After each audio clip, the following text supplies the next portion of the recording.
Hello बच्चों, let's see the question, select the correct statement. So here हमें figure given है जिसमें X axis पे लिखा है progress of reaction, Y axis पे लिखा है पोटेंशियल एनर्जी।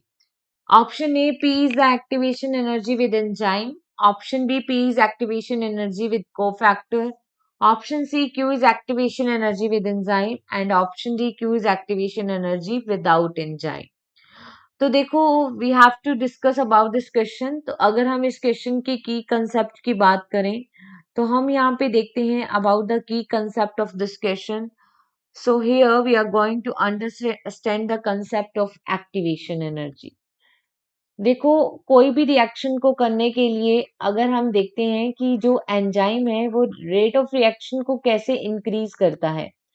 तो देखो, कोई सबस्ट्रेट है, इस सबस्ट्रेट को किस में कन्वर्ट होना है, प्रोडक्ट में। तो सबस्ट्रेट के साथ एंजाइम बाइंड होता है, एंजाइम सबस्ट्रेट कॉम्प्लेक्स बनता है। फर्दर ये क्या बनाता है, एंजाइम प्रोडक्ट के साथ जुड़ता है ट्रांजिशन स्टेट में एंड फाइनली एंजाइम प्रोडक्ट से अलग हो जाता है और अल्टीमेटली हमें प्रोडक्ट मिल जाता है। तो एंजाइम काम कैसे करता है किसी भी रिएक्शन में, तो एंजाइम डिक्रीज कर देता है एक्टिवेशन एनर्जी को।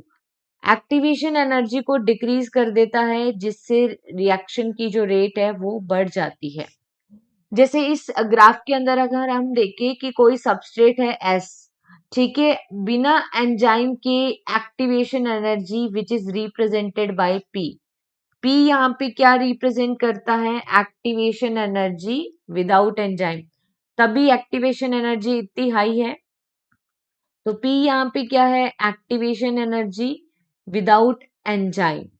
जैसे ही हमने रिएक्शन के अंदर एंजाइम ऐड कर दिया तो क्या हो जाएगा, एक्टिवेशन एनर्जी डिक्रीज हो जाएगी, जैसा क्यू रिप्रेजेंट कर रहा है, activation energy with enzyme, activation energy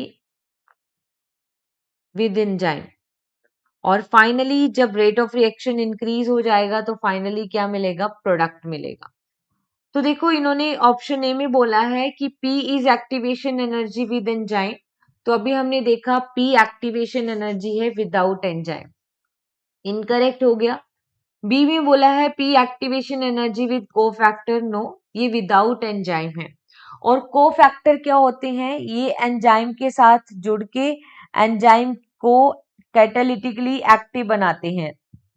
responsible, cofactor किसके लिए रिस्पॉन्सिबल है, responsible to make enzyme catalytically active. ठीक है, अगर हम बात करें सी की तो Q activation energy with enzyme. तो हमने देखा yes it is right, Q क्या है, activation energy with enzyme.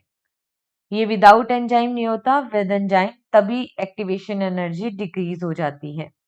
So here the final correct answer is only option C. Hope you understood it well, best of luck.